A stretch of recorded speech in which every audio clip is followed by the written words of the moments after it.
여호와의 사자가 길갈에서부터 복임으로 올라와 말하되 내가 너희를 애굽에서 올라오게 하여 내가 너희의 조상들에게 맹세한 땅으로 들어가게 하였으며 또 내가 이르기를 내가 너희와 함께한 언약을 영원히 어기지 아니하리니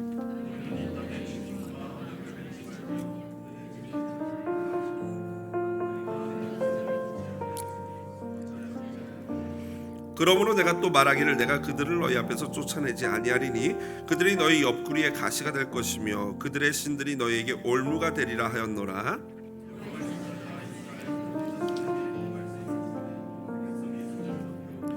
그러므로 그곳을 이름하여 복임이라 하고 그들이 거기서 여호와께 제사를 드렸더라.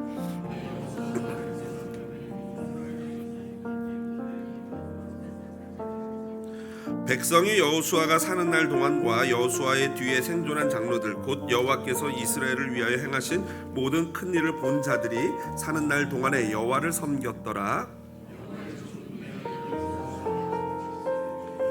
무리가 그의 기업의 경내 에브라임 산지 가스 산 북쪽 딥낫 헤레스에 장사하였고 그 세대의 사람도 다 그 조상들에게로 돌아갔고 그 후에 일어난 다른 세대는 여호와를 알지 못하며 여호와께서 이스라엘을 위하여 행하신 일도 알지 못하였더라. 아멘.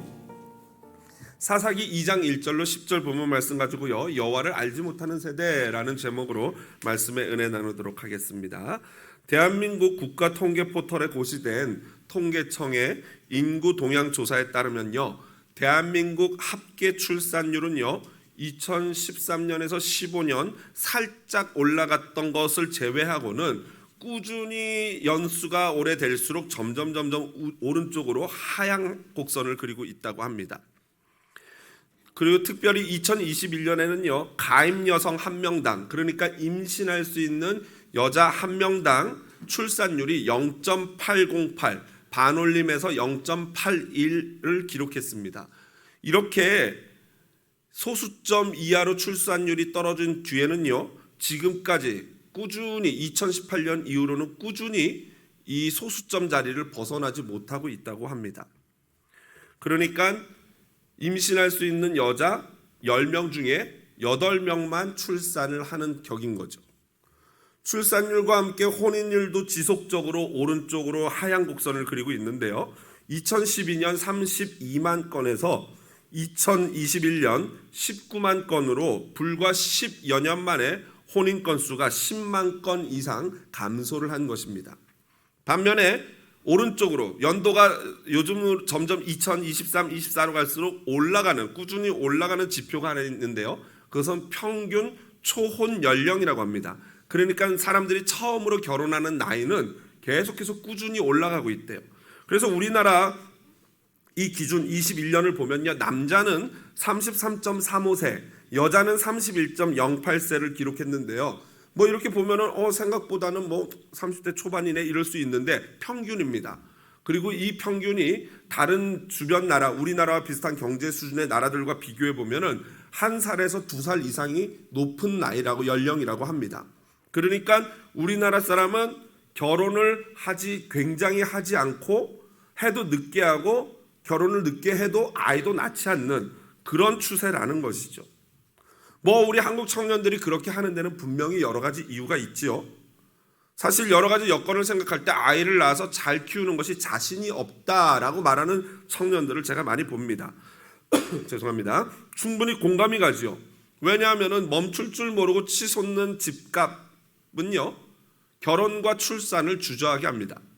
무엇보다도 한 달에 수백만 원에 달하는 사교육비는요 자녀를 낳아 기르는 것이 축복임에도 불구하고 오히려 무거운 책무처럼 여겨지게 만들기에 충분합니다. 속히 이러한 문제가 해결되기를 바라지만 솔직히 뚜렷한 해결책이 없는 것이 현실입니다. 미국은 어떨까요? 미국도 별반 다르지 않습니다. 지난 2021년 미국 내 인구 증가를 보니까요 0.1%래요. 그러니까 아예 아무것도 일어나지 않는 그냥 이분인 거죠. 그런데 생각해 보시면은 돌아가시는 분들도 계시고 또 이민 오시는 분들도 계시고 이민 가는 분들도 계시잖아요. 그런 걸 생각해 보면은 사실 거의 애를 많이 낳지 않는다라는 것을 알 수 있습니다. 팀 켈러 목사님의 결혼을 말하다라는 책을 참조해 보면요, 미국의 결혼 선향 지표, 그러니까 이것은 결혼의 건전성과 만족도를 조사해서 표로 이렇게 나타내는 건데요. 40년 동안 역시 그 지표 역시도 꾸준히 결혼 생활이 건전하지 못하고 만족도도 점점 낮아지고 있다라고 합니다. 그 예로 1970년대 미국 내 성인 중에 72%가 결혼을 했는데요. 2008년에 와서는요 50%가 될까 말까한 수치였다고 합니다. 그리고 이혼율은요 1960년대에 비해서 2배 가까이 치솟았어요. 이게 아마 이 팀 켈러 목사님이 책을 쓸 때가 2008년 10년도 그때쯤이니까 10수년이 더 지난 지금은 훨씬 더 많은 사람들이 결혼을 더 안 하고 있고 또 훨씬 더 반면에 많은 사람들은 이혼을 하고 있는 현실일 것입니다. 또 자녀 교육은 어떻습니까? 미국에 이민 오신 많은 한국인들이 이민 오는 이유 중에 하나가 뭐예요? 바로 자녀 교육 때문에 이민을 오곤 합니다. 그런데 사실 미국에 와보니까 저 역시도 보니까요, 특히 요즘에 더 심각하게 느끼는 게 동성애라든가 총기 사고와 같은 이런 일들은요, 이런 일들을 보면은 정말 이 미국에서 아이들을 잘 키울 수 있는 게 정말 맞는 말인가? 이 옛날 미국은 정말 안전하고 아이들을 정말 복음적으로 키울 수 있는 나라였다면은 요즘에는 그것 역시도 보장되지 않는다라는 생각이 듭니다. 저는 지난 2-3주간 다음 세대 여름 사역을 직간접적으로 도우면서 많은 생각을 했어요. 제가 VBS 처음 시작하는 날 이렇게 오신 부모님들을 환영하면서 기도를 했는데 그 자리에는 우리 교회 성도님들도 있지만 또 다른 교회 다니거나 아니면 아예 교회를 다니지 않는 그런 부모들이 아이들을 많이 데리고 오셨더라고요. 그래서 제가 기도하는 가운데 정말 같은 마음이 공감이 되는 걸 느꼈는데 그건 뭐냐면요, 우리 아이들을 잘 키우고 싶다라는 마음이에요. 여기 자녀 계신 분들 중에 우리 아이를 잘 키우고 싶지 않습니다 하는 분 계십니까 혹시? 없지요. 그건 이상한 거죠. 자연스럽게 우리는 자연스럽게 우리 자녀를 잘 키우고 싶은 게 우리의 공통적인 마음입니다. 그래서 우리 교회 모토 중에 하나가 같이 키우고 같이 공경하지 아닙니까? 같이 자녀를 함께 공동 양육하고 공동으로 부모님을 공경하자. 이 비전을 가지고 우리가 이제 나가고 있는데요. 그런데 문제는요, 잘 키우고 싶은 건 누구나 똑같아요. 사실 세상 사람도 자녀를 잘 키우고 싶은 마음은 분명히 있습니다. 그런데 문제는 잘 키우기 위해서 무엇이 옳은 것이고 어떻게 키우는 게 잘 키우는 거냐에 대한 심각한 고민은 없다는 것이죠. 그냥 잘 키우고 싶은 욕구만 있어요. 예를 들어 볼까요? 지난번에 제가 지난주인가 지지난주에 말씀드렸던 교회에 막 동성애 공연을 하고 하잖아요. 그런 공연에 어린아이들 데리고 가는 그런 이상한 부모들이 있어요. 저희가 볼 때는 이상하죠. 그런데 그 부모들을 인터뷰해 보면 뭐라 그러냐면요, 아이를 잘 키우고 싶어서 그렇게 데리고 왔대요. 그런 동성애 공연에. 어떻게 키우는 게 잘 키우는 건데요? 뭐냐면 어떤 문화든지 받아들이고 넓은 마음으로 어떤 사람이든지 포용할 수 있는 그런 애로 키우고 싶어서 데려왔다는 거예요. 그러니까 그 사람들은 그게 잘 키우는 거다라는 것이죠. 그러니까 이 중요한 거는 아이를 잘 키우는 것도 중요하지만 어떻게 키우느냐, 이게 더 중요한 거죠. 잘 키우는 게 무엇인지에 대한 정의가 더 앞서야 하는 것이죠. 그렇다면은 우리가 다음 세대를 잘 양육하는 것, 그것은 도대체 무엇인가? 오늘 본문을 통해서 함께 살펴보도록 하겠습니다. 가나안 땅에 입주한 이스라엘 백성들은요, 잘 살아보려고 노력합니다. 그런데 그들이 잘 살아보려고 어떤 일을 하냐면요, 지역 주민과 화친을 맺는 일을 합니다. 여러분, 하나님을 믿는 크리스찬이 이웃과 잘 지내는 것은 옳은 것입니까? 틀린 것입니까? 옳은 것이죠. 당연하죠. 특별히 계속 제가 누누이 말씀드리지만 가나안 정복 시대와 오늘날은 완전히 다른 시대예요. 이제는 우리는 믿지 않는 자들과 잘 지내야 됩니다. 왜냐하면 그들은 하나님이 주신 자연 은총, 지난번에 말씀드렸던 이 자연 세계와 이 지구 가운데 우리가 함께 더불어 살아가고 있는 이웃이에요. 그렇기 때문에 예수님을 모르는 사람들과 우리는 화친하며 잘 지내야 합니다. 동시에 특별히 그들과 잘 지내야 하는 이유는 그들은 우리의 어떤 대상이에요? 전도 대상이에요. 복음을 전해야 되는 사람들이에요. 그렇기 때문에 그들과 사이좋게 지내는 것은 너무나도 필요한 일입니다. 감사한 일이에요. 좋은 일이에요. 그러나 중요한 것은 이웃과 잘 지낸다는 것이 그들의 문화를 모두 흡수하고 그들의 삶을 흉내내는 것을 말하는 것은 아니다라는 거예요. 분명히 하나님의 말씀에 입각해서 잘못되고 그른 것이 무엇인지를 분별할 줄 아는 지혜가 우리에게는 필요한 것입니다. 죄송합니다. 그런데 문제는 이스라엘 백성들이 가나안에 정착하고 나서 얼마 지나지 않아서 그들의 문화와 그들의 우상숭배 종교의 영향을 그대로 받게 됩니다. 그리고 이것은요, 이스라엘의 가장 큰 실수가 되어서 본인들 기성세대 당대는 물론이고 수십 년, 수백 년, 사사기가 300년가량의 이야기 아닙니까? 300여 년 동안 계속해서 자신들의 후손들을 괴롭히는 일이 됩니다. 오늘 본문을 한번 보겠습니다. 1절에 보니까 여호와의 사자가 길갈에서부터 복임으로 올라왔다라고 말합니다. 여기서 여호와의 사자가 누구인지에 대한 여러 가지 주장이 있습니다. 어떤 사람은 하나님의 천사다. 어떤 학자들은 바로 위대한 대제사장 아론의 손자 비느하스다라고 말하는 분들도 있어요. 그런데 1절 하반절에 보시면요, 내가 너희를 애굽에서 올라오게 하여 내가 너희의 조상들에게 맹세한 땅으로 들어가게 하였으며 또 내가 이르기를 내가 너희와 이렇게 내가라고 나라고 주격적으로 여호와 하나님이라고 말할 수 있는, 그러면서 동시에 눈에 보여지는 여호와의 사자로 눈에 보여지게 나타났으니까요. 그러니까 내가 여호와다 말할 수 있는 눈에 보여지는 존재가 누구겠습니까? 예수님밖에 없는 거죠. 그래서 이걸 신학적으로 뭐라 그러냐면요, 제가 몇 번 말씀드리지만 이걸 소위 말해서 신학적으로 신의 현현이라 그래요. 구약시대에 하나님이신데 눈에 보여지게 사람들에게 나타난 그분이 바로 제2위이신 성자 예수님인 줄로 믿습니다. 그래서 많은 학자들은 이것은 인간 세계 인간의 형상을 입고 오신 바로 제2위의 하나님이신 예수 그리스도다라고 보는 경우들이 많습니다. 저 역시도 그렇다라고 봅니다. 여기 복임이라는, 길갈에서 복임이라는 것으로 여호와의 사자가 왔다라고 나오는데, 여기서 복임은요, 우는 자들이라는 의미를 가지고 있어요. 그래서 어떤 학자들은 이 복임이라는 지역은 베델의 또 다른 별명이다. 왜냐하면 사람들이 거기서 울었기 때문에 베델을 또 다른 이름으로 복임으로 부르게 되었다라고 말하는 자들도 있습니다. 이 부분에 대해서는 잠시 후에 다시 좀 자세히 살펴보도록 하고요. 더 중요한 것은 바로 1절 맨 첫 번째 시작인 여호와의 사자가 길갈에서부터 왔다요. 길갈에서부터. 여러분, 길갈 어느 곳입니까? 굉장히 이스라엘 백성에게는 의미가 있는 지역이 길갈이에요.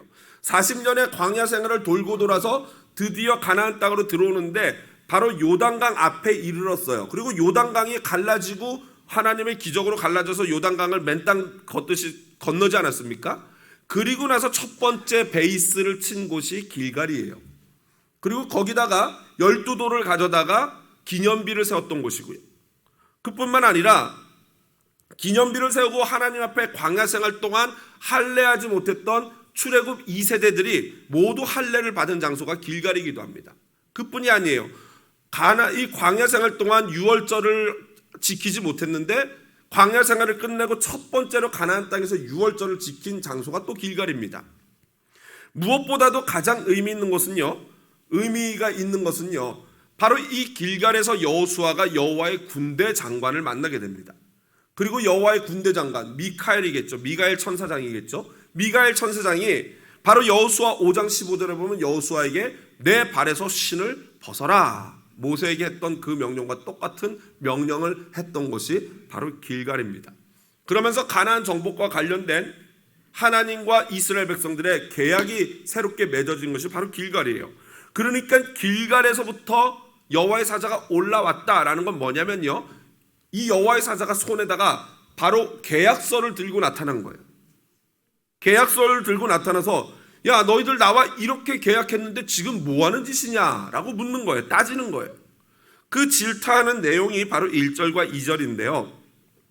이렇게 쉽게 표현해서 제가 읽어드릴게요. 이런 내용입니다. 나 여호와는 너희와 맺은 언약에 신실하여 너희를 이곳까지 인도했다. 그리고 너희에게 이 땅 주민과 언약을 맺지 말고 그 제단들을 헐라고 명령했는데 너희는 어찌하여 언약을 지키지 않느냐 라고 하면서 하나님이 그 길갈 계약서를 들고 오신 것이죠. 이스라엘은요, 하나님의 명령을 어기고 가나안 족속들을 철저하게 쫓아내지 않았어요. 왜 그랬는지는 지난주에 말씀드렸죠.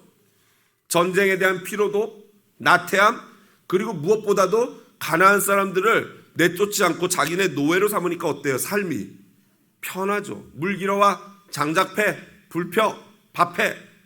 이게 편하다 보니까 얘네 내쫓는 것보다는 우리가 데리고 사는 게 좋겠네 라는 생각을 했던 것이죠. 이스라엘 백성들이 가나안 족속을 내쫓지 않기로 반대로 결심을 하니까 하나님 역시도 결심해요. 너희가 내쫓지 않는다면은, 결심하지 않으면 나도 그들을 내쫓지 않을 거야 라고 오늘 말씀하시는 거예요. 그 결과 하나님이 그들을 내쫓지 않으면은, 가나안 사람들을 내쫓지 않으면은 그들이 이스라엘 옆구리에 가시가 될 것이라고 말해요.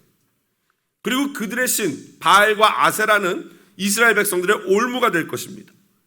이와 동일한 경고를 이미 모세와 여호수아가 한 바가 있죠. 한번 민수기 33장 55절 같이 한번 읽어보겠습니다. 큰 목소리로. 너희가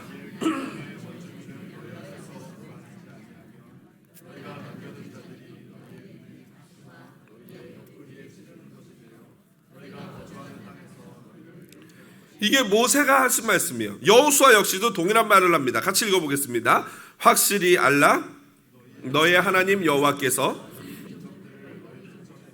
다시는 쫓아내지 아니하시리니 그들이 너에게 올무가 되며 덫이 되며 너희의 옆구리에 채찍이 되며 너희의 눈에 가시가 되어서 너희가 마침내 너희의 하나님 여호와께서 너에게 주신 이 아름다운 땅에서 멸하리라. 1대 지도자 모세와 2대 지도자 여호수아가 동일한 말을 하고 있어요. 이 의미가 뭘까요? 너희 옆구리에 가시가 될 것이다. 오늘 본문에도 나오는데, 번역된 원문에는 너희의 옆구리에 가시가 될 것이다 나오지만 히브리어 본문에는 가시라는 단어는 나오지 않습니다. 그래서 이게 도대체 무슨 의미입니까? 옆구리에 가시가 된다. 여호수아 23장 12절, 방금 읽었던 13절 앞부분에 보면요, 너희가 만일 돌아서서 너희 중에 남아있는 이 민족들을 가까이하여 더불어 혼인하며 서로 왕래하면 이라는 구절이 있어요. 그러니까 옆구리에 가시가 된다는 것은 바로 결혼을 통한, 혼인을 통한 벌어지는 결과라고 할 수 있죠. 여러분, 결혼할 때 남자가 이렇게 하고 여자가 어떻게 합니까? 팔짱을 딱 끼잖아요. 그래서 이제 내 옆구리 갈비뼈다 하고 이렇게 끼는 건데, 갈비뼈인 줄 알고 끼었는데 보니까 뭐예요? 가시였던 거예요. 어떤 자가 가나안 사람과 결혼하면 그랬다는 거예요. 여러분, 왜냐하면은 이 와이프, 남편은 상당히 중요하지 않습니까? 살아가는 존재이기 때문에 내가 좋든 싫든 이 사람의 생각과 철학과 종교가 서로 간에 영향을 주고받습니다. 부정할 수 없어요.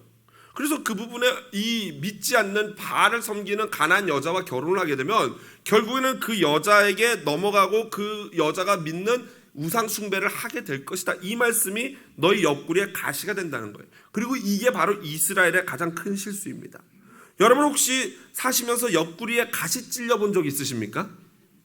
그렇죠? 그런 경우는 거의 흔치 않을 것 같아요. 그래서 저도 옆구리에 가시 찔려 본 적이 있나 고민해 보니까 옛날에 뭐 저기 우리 교회 나무 잘르다가 막 나무가 부러지면 살짝 긁힌 적이 있는데 아프더라고요.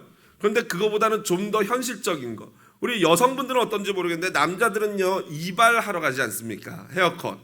헤어컷을 하고 나면 뭐 한국은 뭐 다 머리도 감겨주고 하는데 여기는 그러지 않더라고요. 그냥 툭툭툭 털고 그냥 가세요 이러더라고요. 툭툭툭 털고 나오면 집에 오는 운전하는 차에서 보면 자꾸 이렇게 돼요.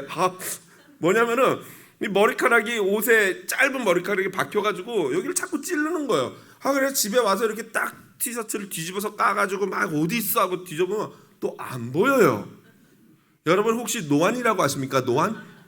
40이 넘어가면 노안이 오는데 가까운 게 안 보여요. 그래서 막 아무리 뭐 찾아도 없어요. 그래서 빠졌나 보다 하고 다시 입으면 또 그 자리가 또 계속 이래요. 그래서 막 밝은 태양 밑에 이래가지고 막 찾아보면은 정말 요만한 거, 그죠? 정말 이게 뭐 아플까 하는 요게 하나가 티셔츠에 박히면은 그렇게 사람을 불편하게 해요. 그런데 옆구리에 뭐라고요? 가시래요, 가시. 그러니까 얼마나 이 믿지 않는 분과 같은 가정을 이루고 아니면 같이 무엇인가를 하는 것이 힘든 일인지를 우리에게 알려주는 거죠. 그래서 여러분, 결혼할 때, 선택할 때가 진짜 중요합니다. 기도하면서 선택하셔야 하는 거예요. 우리 옆에 분에게 이렇게 축복해 줄까요? 잘 선택하셨습니다. 또 남의 집 남편한테 그러시면 안 되고요. 그것도 뭐 축복이니까 괜찮네요. 남의 집 부인한테도 잘 선택하셨네요. 이렇게 축복해 주시면 좋죠. 우리 특별히 이 자리에 계시는 이 처녀 총각들 잘 들으셔야 돼요. 선택을 할 때 정말 기도 열심히 하고 잘 선택해야 돼요. 그래서 이제 선택을 했어요. 결혼을 했어요. 그러면 어떻게 해야 돼요? 최선을 다해야 할 줄로 믿습니다. 이게 아니고 그때 그랬는데 이러면요 결혼이 힘들어져요. 일단 선택을 했으면 뭐 해야 돼요? 다 같이 제일 좋다. 다 같이 보시기에 좋았더라. 일단 선택했으면 그게 뭐 두 번째든 세 번째든 다 보시기에 좋은 거예요. 그래서 지금 선택한 사람과 최선을 다해서 결혼 생활을 유지하고 감사하며 나가야 할 줄로 믿습니다. 그런데 이런 경우가 있어요. 제가 목회를 하다 보면은 그 남편이나 아내가 정상적인 범주를 벗어나는 경우들이 있잖아요. 뭐 중독이라든가 아니면 뭐 병리적으로 문제가 있다든가 정서적으로 문제가 있다든가 이럴 때는요 이 무조건 버티고 사는 게 능사가 아니에요. 그럴 경우에는 목회자와 상담을 하고 전문 상담인과 상담을 통해서 궤도를 벗어난 이 가정이 정상적인 궤도로 올라올 수 있도록 치유를 같이 해야 되는 거예요. 왜냐하면 그렇지 않고 한쪽 사람만 계속 네가 그 남편이 언젠가 술 끊겠지 이러면서 계속 희생을 강요하면서 사는 시대는 이제는 지났어요. 왜냐하면 그 여성의 그 인생을 그 남편의 어떤 그런 문제로 말미암아 그 여성이 일방적으로 희생하거나 남성이 일방적으로 희생하는 그것은 하나님도 기뻐하지 않아요. 그래서 성경에 보면은 모세 율법에 따라 이혼이 가능한 경우가 있지 않습니까? 그래서 성경도 그거를 허락하는 거예요. 그러나 기본적으로는 가정이 유지되고 가정이 본 궤도로 정상적인 궤도로 올라온다면은 우리는 최선을 다해서 우리 가정을 유지하도록 온 힘을 다해야 할 줄로 믿습니다. 다시 한번 옆에 분에게 이렇게 축복하십니다. 선택을 역시 잘하셨습니다. 가장 이스라엘의 큰 실수는 뭐냐면은 가나안 사람들에게 융화된 거예요. 그러나 오늘 본문에 나오는 가나안 정복 1세대들의 장점은 뭐냐면요 바로 돌이킴입니다. 그들이 지금 하나님의 심판을 받고 그 다음에 보인 행동이 뭐예요? 4절에 보니까 소리네요. 소리를 높여 어떻게 했어요? 울었대요. 왜 울었겠습니까? 그래서 이 지역이 복임, 우는 자들이라는 별명을 갖게 되었는데 어떤 학자들은 여기서 운 이 사람들의 눈물을 뭐라고 해석하냐면요 그냥 슬퍼서 울었다 라고 해석하는 경우도 있어요. 물론 충분히 그렇게 해석할 수 있습니다. 왜냐하면 그들이 울긴 울었지만 완전히 죄악의 길에서 다시 돌이킨 게 아니기 때문이에요. 그러나 저는 개인적으로 지금 이 자리 복임에서 이들이 눈물을 흘린 것은 진실한 눈물, 회개의 눈물이라고 봅니다. 왜냐하면 그 뒤에 여호와께 뭘 했다고 나와요? 제사를 지냈다라고 나와요. 예배를 했다. 그러니까 적어도 이들이 운 것은 그 순간만큼은 뭐예요? 진실했던 거죠. 하나님 앞에 진실하게 예배를 하는 겁니다. 그리고 물론 여러분 우리 한번 결심해도 진실하게 예배를 해도 또 실수하지 않습니까? 그렇기 때문에 이 순간 예배하고 우는 것을 거짓이라고 말할 수는 없을 것 같아요. 그리고 이 사사기는 1, 2년의 이야기가 아니라 300년의 이야기라고 말씀을 드렸어요. 그러니까 계속해서 업앤다운이 있으면서 점점 나쁜 길로 가게 되는 것이 이 이스라엘의 이야기입니다. 여하튼 중요한 건 뭐냐면요 바로 그들이 그렇게 할 수 있었던 이유가 7절에 보면 하나님이 하신 일을 보고 하나님이 하신 일을 알았다라고 나와요. 즉 신앙이 중요한데 체험적인 신앙이 이토록 중요한 겁니다. 체험을 한 사람은 혹시 실수하고 잘못 갈 수 있지만 어떻게 돼요? 다시 돌아올 수 있는 은혜가 있는 줄로 믿습니다. 그래서 우리는 직접적으로 하나님을 경험하고 예수 그리스도를 체험해야 되는 거예요. 여러분 저와 여러분의 신앙은 어떤 신앙입니까? 실제로 예수 그리스도와 인격적인 만남이 있으십니까? 아멘. 대부분 여기 이렇게 주일날 날씨 좋은 날 놀러가지 않고 예배하러 오시는 분들은 대부분은 예수 그리스도를 인격적으로 만나신 분이라고 생각을 합니다. 또 젊은 친구들 중에는 그렇지 않은 친구들도 있으실 것입니다. 그렇다면은 우리는 이미 예수님을 한번 만났다 해도 또 만나지 못한 친구는 더더욱 말할 것도 없고요. 우리는 예수님을 만나는 그것을 사모해야 할 줄로 믿습니다. 여러분 이 만남이야말로 너무나 중요한 거예요. 만나면 말고가 아니에요. 안 만나면 큰일 납니다. 그래서 이번 여름 부흥회나 가을에 있는 가족 수련회 같은 기회는요, 절호의 찬스예요. 하나님과 예수님을 만날 수 있는. 여러분 솔직히 주일날 이렇게 한번 와서 잠깐 1시간 예배하는 걸로요, 예수님 만나는 것이 충분하다 말할 수 없어요. 여러분 어떨 때는 답답한 심령을 막 그냥 쏟아내면서 기도하고 싶은 욕구가 생기지 않습니까? 그런데 주일날은 사실 그게 힘들어요. 그렇기 때문에 부흥회가 있는 거고 수련회 같은 것들이 있는 거예요. 절호의 찬스죠. 기도로 준비하고 하나님 만나기를 소원해야 합니다. 이사야 선지자는 이사야 55장 6절에 이렇게 말씀하셨어요. 너희는 여호와를 만날 만한 때에 찾으라. 언제 찾으라고요? 때가 있어요, 여러분. 그때 하나님이 주시는 때가 있는데 그때 하나님을 만나기 위해서 찾아야 된다는 거예요. 그렇지 않으면 하나님을 만나기가 어려워요. 하나님도 인격적이신 분이기 때문에 하나님을 간절히 원하는 자들을 찾아오시는 줄로 믿습니다. 또한 아모스 선지자는 이렇게 얘기합니다. 같이 한번 읽어보겠습니다. 아모스서.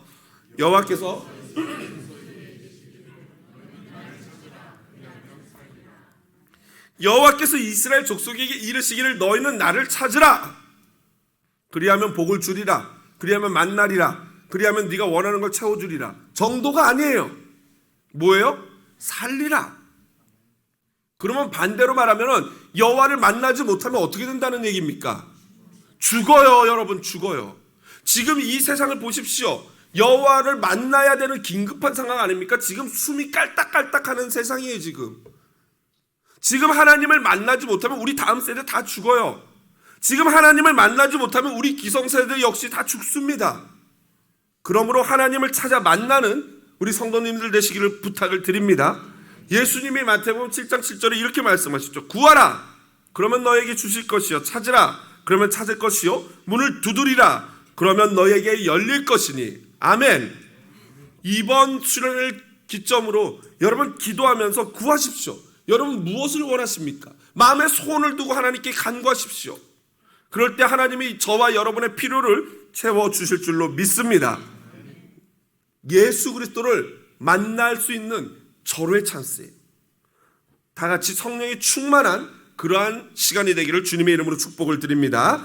마지막으로 6절과 10절을 보면요, 저자는 여호수아서의 결론 부분, 그러니까 여호수아서 24장 28절로 31절 말씀을 그대로 인용하여 기록하고 있습니다. 이미 여호수아 할 때 제가 자세히 살펴보았기 때문에 간단하게만 말씀드리겠습니다. 위대한 지도자 여호수아가 죽고 그와 동시대의 장로들도 죽었습니다. 그들이 살아있을 때는 이스라엘 백성들이 꽤 괜찮게 예수 그리스도 하나님 여호와 하나님을 섬겼어요. 그런데 문제는 여호수아가 죽고 장로들이 죽자 급속도로 이스라엘이 타락하기 시작합니다. 왜요? 여호와 하나님을 알지 못하는 세대들만 남았기 때문이에요. 여러분 비극이 바로 여기서 시작이 됩니다. 이것은 사실 새로운 다음 세대들의 실패가 아니라 누구의 실패예요? 기성세대의 실패예요. 기성세대가 자신들이 이 땅에서 사라지기 전에 그 신앙을 다음 세대에게 전달하지 못했기 때문에 발생한 일들인 것이죠. 여기서 그들이 여호와를 알지 못했다. 보시면요, 10절 마지막 부분에 보면 그들이 다른 세대는 여호와를 알지 못하며 라고 행하신 일도 알지 못했다 나오는데, 여기서 알다라는 동사가 야다예요. 이 야다는요, 창세기에서 아담과 하와가 함께 동침했다라는 단어와 똑같은 단어가 야다예요. 그러니까 여기서 알다는 이 지식은 관찰과 생각만으로 뿐만 아니라 직접적인 경험을 통해서 아는 지식을 의미하는 거예요. 그러니까 이 다음 세대는 하나님을 알았겠죠. 왜 몰랐겠어요? 아버지, 할머니, 할아버지가 다 예수를 믿는데, 여호와를 믿는데 왜 몰라요? 여호와 이름도 알죠. 그런데 그들이 뭘 못했다는 거예요? 여호와를 경험하지 못한 거예요. 여호와를 만나지 못한 거예요. 예수 그리스도를 만나지 못한 거예요, 인격적으로. 그렇다면은 지금 우리 기성세대가 이스라엘과 똑같은 이런 실수를 범하면 안 되지 않습니까? 그러면 우리가 어떻게 해야지 다음 세대들에게 내가 만난 하나님을, 예수 그리스도를 어떻게 만나게 해줄 수 있겠냐고요. 두 가지입니다. 먼저는 부모의 모습을 보면서 하나님을 간접적으로 경험하게 하는 거예요.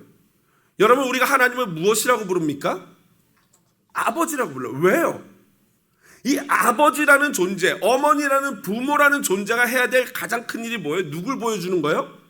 보이지 않는 하나님을 보여주는 게 부모의 가장 큰 역할이에요.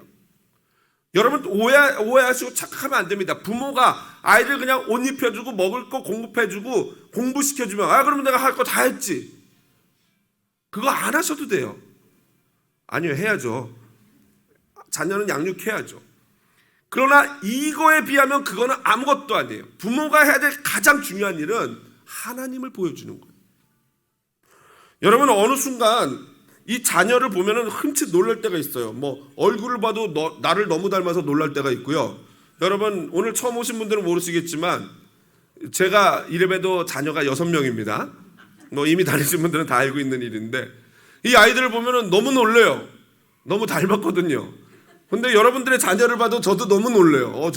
저분의 아들이 맞구나, 딸이 맞구나. 오늘 세상에 우리 황 집사님 아드님 와서 그런데 엄마를 중심으로 남편과 아들이 앉아 있는데 똑같은 것 같아요. 그런데 문제는 저희 집 아이들을 볼 때 내가 가르쳐주지 않은 내게서 내가 지워버리고 싶은 나의 뭐 좀 그런 행동이나 이런 게 있는데 내가 가르쳐주지 않았는데 어느새 우리 아이들이 그걸 따라하는 걸 보게 돼요. 너무 답답하죠. 아니 가르쳐주지도 않는데 왜 저걸 저렇게 해? 하는데 아이들은 부모의 말대로 하잖아요. 공부해라, 말씀 봐라, 기도해라 하면 아이들 다 뭐 예수님 됐죠. 왜 아이들이 막 아빠는 집에서 막 이렇게 아이패드 보면서 야 성경 좀 읽어 공부해 이러면은 아이들이 네 대답은 하는데 뭐 해요? 그렇죠. 그래서 제가 이제 더 이상 이 교회에서만 설교 준비를 하면 안 되겠다라는 생각을 하게 됐어요. 일부러 책을 좀 싸들고 가서 방문을 열어놓고 막 이 설교 준비하면서 이 애들을 좀 볼 수 있게 해야겠다, 모범을 보여야겠다 이런 생각을 해봅니다. 아빠 엄마는 맨날 유튜브 보면서 공부해라 이러면 절대 안 되죠. 부모의 말대로 하지 않습니다. 뭘 본받습니까? 부모의 행동을 본받아요. 그러니까 예수 잘 믿게 하려면 어떻게 하면 돼요? 부모가 예수 잘 믿으면 되는 거예요. 두 번째로 부모가 경험하는 하나님을 자녀가 직접 만나도록 도와줘야 합니다. 여러분 일정한 시간이 되면 자녀는요 부모로부터 감정적, 이성적, 영적, 경제적으로 독립할 시기가 오죠. 그런데 우리나라 부모들의 이 실수가 뭐냐면은 자녀를 너무 나와 일치한 나머지 자녀와 어떻게 해요? 떨어지지 않아요. 그런데 여러분 시간이 지나면요 성장하는 자녀와 간격을 조금씩 둬야 됩니다. 왜요? 그래야 그 간격 가운데 누가 들어와요? 진짜 하나님 아버지가 들어오시는 거예요. 여러분 내가 진짜 이 아이의 아빠 엄마라고 그거 착각하지 마세요. 진짜 그 아이의 아빠 어머니 부모는 누구십니까? 하나님이신 줄로 믿습니다. 우리는 위탁받은 사람이에요. 그저 하나님의 자녀를 위탁받아서 키우고 있는 중이라고요. 그래서 더 존귀 여겨야 되고 내 방식이 아니라 누구의 방식으로 키워야 돼요? 본래 부모의 방식, 부모가 원하는 방식으로 교육을 해줘야 되는 거예요. 그래서 우리는 진짜 부모인 하나님을 알려주고 우리 자녀들이 기도와 말씀을 통해서 아버지 하나님을 만나도록 해줘야 돼요. 그것을 위해서 부모가 간증해야 돼요. 맨날 나 때는 말이야 이러면서 잘난 척하면 안 되고요. 아빠는 어렸을 때 이렇게 기도했어 라고 이 이야기를 해줘야지. 나 때는 말이야 이러면 애들이 답답하죠. 여러분 요즘 젊은 부모들 보면요 자녀들에게 좋은 거 해주려고 기를 씁니다. 왜요? 내 자녀는 소중하니까 이러면서 막 좋은 유기농 먹이려고 그러고 막 좋은 거 경험시켜주려고 그러고 동물도 만져보게 하고 뭐 아쿠아리움도 가고 뭐도 하고 운동도 시키고 한국에는 보니까 제가 한국 떠나올 때 보니까 아이들 어려서부터 이중 언어 하는 게 필요하다 가지고 한 달에 100만 원씩 들여가지고 영어 유치원을 보내요. 4살짜리 5살짜리를. 그런 것도 필요하긴 하죠. 그런데 여러분 그런 거 하다가 하나님 경험하는 걸 그때 놓치게 되면요 평생을 후회하게 됩니다. 평생. 여러분 이 중에 이미 출가한 자녀들 그리고 이미 장성한 자녀들이 있어서 야 교회 좀 가자 해도 말 안 듣죠.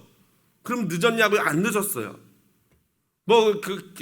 걔네들은 뭐 지네 마음대로 하라고 놔두고 이제 부모는 뭐만 하시면 됩니까? 눈물로 기도하시면 될 줄로 믿습니다. 하나님이 알아서 해주세요. 쟤 좀 만져주세요. 그렇게 기도할 때 믿음 가정에 있는 자녀들은 반드시 돌아오게 될 줄로 믿습니다. 엄마 아빠가 먼저 지레 포기하고 우리 애는 안 돼 이러지 마시라는 거예요. 기도의 능력을 좀 확신하시고 하나님께 기도하실 때 우리의 자녀가 돌아오게 될 줄로 믿습니다. 말씀을 마무리합니다. 요게벳은요, 더 이상 자신의 아들을 키울 수 없었어요. 요게벳이 누굽니까? 모세의 어머니죠. 사랑하는 모세를 키우고 싶지만 이제 아이의 울음소리가 너무 커져서 키울 수가 없었어요. 그래서 그녀는 모세를 위한 방주를 준비합니다. 정성스럽게 갈대 상자를 엮어 튼튼하게 만들고 역청을 발라서 세상에 물이 스며들지 못하도록 방지합니다. 그리고 그녀는 믿음으로 모세의 방주를 나일강에 띄웁니다. 저와 여러분 역시 정성스럽게 방주를 준비해야 합니다. 그리고 세상에 물이 스며들지 않도록 어려서부터 말씀의 역청을 발라주어야 합니다. 그리고 어느 때가 되면요, 담대하게 믿음으로 세상이라는 나일강에 우리의 자녀를 던져야 합니다. 왜냐하면 그래야 하나님이 직접 우리 자녀들과 관계하시며 그들의 친아버지가 되시기 때문입니다. 다음 세대들을 참 예배를 경험하도록 도와줍시다. 다음 세대들이 예수 그리스도를 우리처럼 나의 구주로 고백하도록 기도해 줍시다. 그리고 다음 세대들이 오직 여호와 하나님만을 섬기도록 가르쳐 줍시다. 본과 말로요. 하지만 여러분, 그것보다 중요한 것이 있습니다. 바로 저와 여러분, 우리 기성세대예요. 우리가 먼저 기도하고 우리가 먼저 하나님을 예배하는 경험을 할 때 다음 세대는 자연스럽게 우리를 배우게 될 줄로 믿습니다. 저는 이 자리에 계신 모든 성도님들 단 한 사람도 빠지지 않고 인격적으로 예수 그리스도를 만나기를 예수님의 이름으로 축원드립니다. 이번 여름 결심합시다. 하나님 만나 주십시오. 만나신 분은 이번 또 만나 주시고 성령의 충만함을 주십시오. 우리들의 밝은 빛이 되시는 예수님을 찾고 구할 때 우리는 그 예수님을 반드시 만나게 될 것을 확신합니다. 우리 함께 그 마음으로, 그 믿음으로 이 찬양 같이 하나님께 찬양 드리십니다.